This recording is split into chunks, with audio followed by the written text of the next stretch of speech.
ये कहानी एक ऐसी चींटी से शुरू होती है जिसकी अक्ल लगभग 0 मानी जाती है। एक दिन ऊपर से एक पत्ता गिरता है और उसी पल पूरी कतार का रास्ता गड़बड़ा जाता है। आगे चल रही चींटी कंफ्यूज हो जाती है, पीछे वाली सारी चींटियां भी वहीं रुक जाती हैं। सबको लगने लगता है कि अब यहीं फंस गए। तभी एक ट्रेंड एक्सपर्ट आती है, सबको पत्ते के चारों ओर से घुमाकर आगे ले जाती है। तब कहीं जाकर काफिला फिर चल पाता है। इन्हीं साधारण और थोड़ी सी सुस्त चींटियों के बीच एक अलग ही टाइप का कीड़ा है, फिलू। उसके सिर पर अखरोट का हेलमेट है, पीठ पर एक अजीब सा मशीन नुमा बैग। बस स्विच दबाओ और अनाज अपने आप कटने लगे। वो चींटी दुनिया का एडिसन कहलाने लायक दिमाग रखता है, लेकिन दिक्कत ये है कि वो अक्सर गड़बड़ कर देता है। कई बार तो हालात ऐसे बने कि रानी तक खतरे में आ गई। इसी वजह से बाकी चींटियां उसे पसंद नहीं करती। एक बार फिलू घबराकर रानी के पास माफी मांगने पहुंचा और अपना नया आविष्कार समझाने लगा, लेकिन रानी को जरा भी दिलचस्पी नहीं थी। उसके दिमाग में बस एक ही टेंशन थी, क्या इस साल टिड्डों को समय पर चढ़ावा दे पाएंगे या नहीं। चींटियां एक छोटे से द्वीप पर रहती थीं और उस पूरे इलाके के बॉस थे टिड्डे। उनका लाइफ स्टाइल बड़ा ऐश वाला था, दिन भर आराम,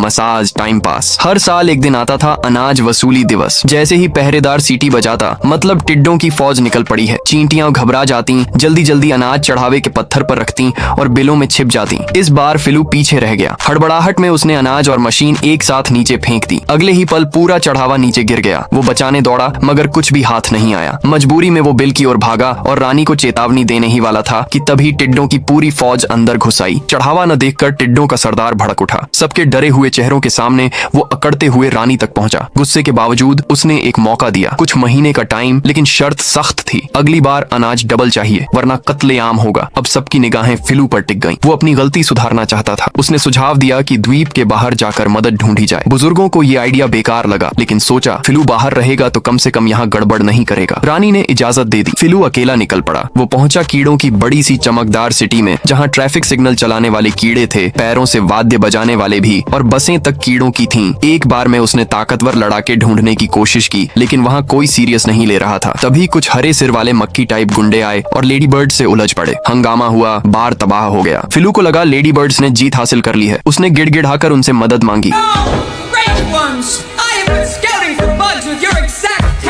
असलियत ये थी कि वो सब सर्कस से निकाले गए कलाकार थे, जिनके पास अब रोजी का कोई जरिया नहीं था। मजबूरी में वो उसके साथ चल पड़े। जैसे ही वो द्वीप पहुंचे, चींटियों ने उनका जोरदार स्वागत किया, लेकिन जब पता चला कि लड़ाई टिड्डों से करनी है, सबके होश उड़ गए। वापस जाने का मन बना लिया। सच बताने के बाद भी अब रास्ता पीछे नहीं था। भागते हुए वो एक चिड़िया के इलाके में घुस गए।